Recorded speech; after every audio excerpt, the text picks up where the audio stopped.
సినిమాలపై మంత్రి సీతక్క సంచలన వ్యాఖ్యలు చేశారు. జై భీమ్ లాంటి సందేశాత్మక సినిమాలకు అవార్డులు రాలేదు, అలాంటి సినిమాలకు ప్రోత్సాహకాలు ఇవ్వలేదు.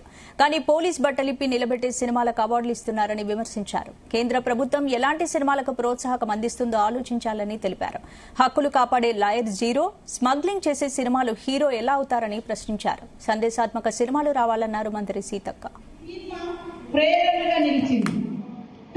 అంటే ఒక్క మామూలు మహిళ భర్త దొంగతనం పేరుతోటి ఒక ఉన్నత వర్గాలు కేసు పెట్టి ఇబ్బందుల పాలు చేస్తే చేతిలో సంఖలో బిడ్డ, కడుపులో మరి రూపం పోసుకునేటువంటి బిడ్డ యొక్క సినిమాను అద్భుతంగా మన ముందుకు తీసుకొచ్చింది. అవునా, మాకు ఈ హక్కులు ఉంటాయా అని ఎంతో మందికి ఈ సినిమా ప్రేరణగా నిలిచింది. కానీ అలాంటి సినిమాను ప్రోత్సహించలేదు. కానీ ఇవాళ పోలీస్ అధికారులు చట్టబద్ధంగా ఉండేటువంటి డ్యూటీలో ఉంటారు.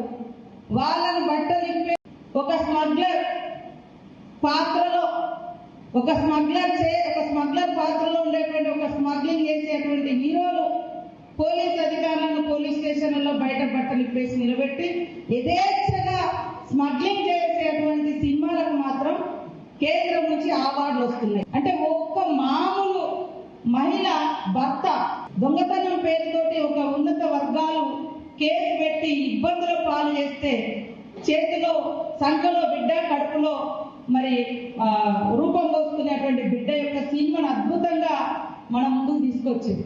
అవునా, మాకు ఈ హక్కులు ఉంటాయా అని ఎంతో మందికి ఈ సినిమా ప్రేరణగా నిలిచింది.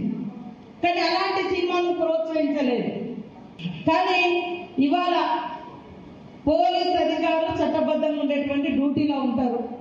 వాళ్ళని బట్టలిప్పేసి ఒక స్మగ్లర్ పాత్రలో ఒక స్మగ్లర్ పాత్రలో ఉండేటువంటి ఒక స్మగ్లింగ్ చేసేటువంటి హీరోలు పోలీస్ అధికారులను పోలీస్ స్టేషన్లలో బయట బట్టలిప్పేసి నిలబెట్టి యథేచ్ఛగా స్మగ్లింగ్